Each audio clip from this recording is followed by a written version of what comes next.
Despite living in a really poor, impoverished community, people still wanted their newspapers. And I was a paper boy, and I delivered newspapers in the general vicinity that I actually lived in. Well, often there would be troubled customers. Customers that didn't pay, customers that harassed you, customers that had dogs, customers that had difficult places to collect their money, or customers where maybe some of the boys just didn't really want to even go to that house because it was strange or creepy.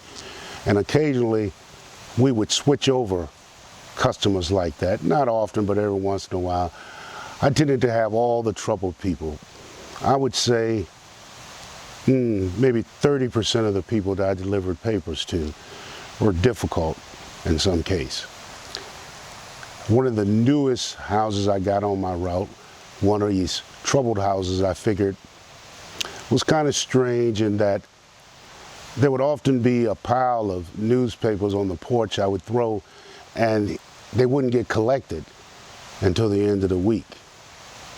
I knocked on the door repeatedly, hard and aggressively, so I could get my money. I knew with troubled people that you didn't see often, you really had to be aggressive. Almost every time that you delivered a newspaper, you had to take time off to go knock on their house door. So I knock on the guy's house door, and it's always dark and gothic, and it looks like the grass hasn't been cut, and the house hasn't been kept for dozens and dozens of years. So one day I go up and I'm knocking on the door. Nothing. I go around to the window and I knock aggressively. Nothing. So I start looking through the window, through the crack I could see on the other side of the pane, through that little space to see what I could see inside the house. And as I was straining to look, another eyeball was looking back at me, and I jumped. And I heard somebody say, "Come around to the back." I got off the porch. I went around through the rickety old gate. Weeds, leaves, garbage, debris, car parts, cans, wires, all kind of junk and weeds were all around the side, all the way to the back, which led to a pair of rickety old steps. I walked up those steps, and they creaked, and they snapped, and they wobbled until I got to the back of the house. I knocked on the door. There was no sound. I tried hard as I could to push the door open, but it seemed like it was something blocking the door. And I pushed and I pushed and I pushed, and I finally managed to squeeze myself in. And what was behind that door was just stacks and stacks of newspapers. And everything I saw from what was the kitchen was just newspapers stacked all the way to the ceiling, except for this one spot, this one area on a table. And I heard him say, "Come back here." And I knew to yell out before I went back there with my name, because I had always been taught you can't be walking up into people's houses. It can be dangerous for you. And I walked through the room, through this small little narrow passage, as each room was stacked to the ceiling with newspapers. It led me all the way to the back into a room that had just as many newspapers. And there was a small bed, and sitting on that bed was a man, elderly black man, hadn't shaved in years, his fingernails were long, and it was clear to me that he had been using a bucket as a toilet. I could see that the bathroom, the bathtub, whatever was the bathroom, was filled with newspapers. And there was one small light in there, one small fan.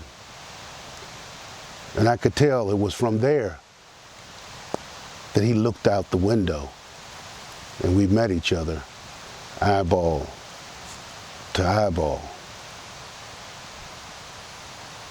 He warned me, I'm gonna pay you now, but the next time, don't bring your ass all the way up in my house. Your money will be on the table. Strange, creepy. I want to get out of there. But every time I would come to the house once a week for the collect, I would go around to the back of the house, climb up those rickety steps, go inside, and my money would be right there on the table. Over many weeks and months, as the spring starts to turn into summer, my money is there regularly. Occasionally I thought I heard him say something or motion. I saw flashes of light. Thought I heard him speak to me a few times.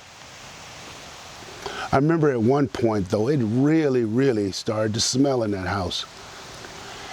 And occasionally when I would step in and I would say, it's me, Paperboy, I'm coming in to collect the money.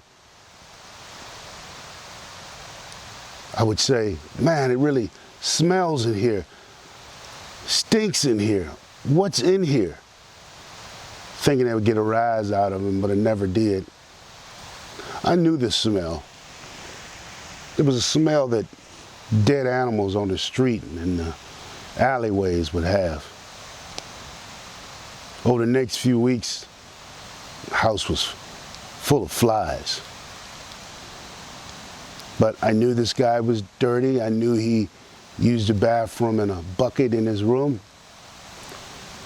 But my money was always there. Always on time. All the way through the summer. But then one day, I'm walking in the direction of the house to collect money. But before I get there, in front of the house, there are about 20 or 30 people standing outside. There's an ambulance. There's a police car. And I can see that they have broken down the door. And mounds and stacks of newspapers are outside as they have cleared away. And they're taking a body out of the house, wrapped in a sheet. I hear people on the street saying, I wonder if he had a family. I think they say he'd been dead in there a long time. Maybe months. But somebody had to know. Look at all those newspapers. Who knew? Who saw? What about the Paperboy? I walked off.